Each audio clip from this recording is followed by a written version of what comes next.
Pertama ya, saya ucapkan ya, tim memang udah kami satu bulan ya, memang babak awal ya agak besar pengaruhnya, pengaruh mungkin kena puasa apa, bagaimanapun yang nama puasa, bagaimanapun secara fisik itu menurun, ya kan? Tapi dengan tahapan-tahapannya, menit ke menit, alhamdulillah pemain ada peningkatan. Dan dengan skor 3-1 rata-rata ini udah untuk sekarang ini udah maksimal. Nah ini yang kita satu PR lagi ya, pertandingan cepatnya akan penuh usai, ya kan? Ini leg pertama, tapi yang menentukan adalah leg kedua. Nah, juaranya leg kedua. Artinya apa?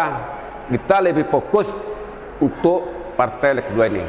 Nah, nanti kita juga lakukan evaluasi apa kelemahan terjadinya gol dan juga evaluasi pemain-pemain kita mana yang kurang fit atau yang menanjak. Ini yang salah satu PR pelatih untuk hari Rabu bisa tampil lebih baik lagi. Memang kalau kita sama dari awal ya, setiap partai pertandingan juara selalu partai final. Artinya apa? Ini artinya kalau saya hitung leg ke-12, pertandingan ke-12. Sama, saya tercampur semua. Setiap pertandingan kita harus selalu main proses peningkatan dan selalu target menang pertandingan. Artinya apa? Setiap proses pertandingan harus ada evaluasi, harus ada peningkatan. Ini yang kita harapkan setiap pemain yang ada sekarang ini. Jangan setiap pertandingan turun lagi, naik lagi, rapat proses naik terus ke atas.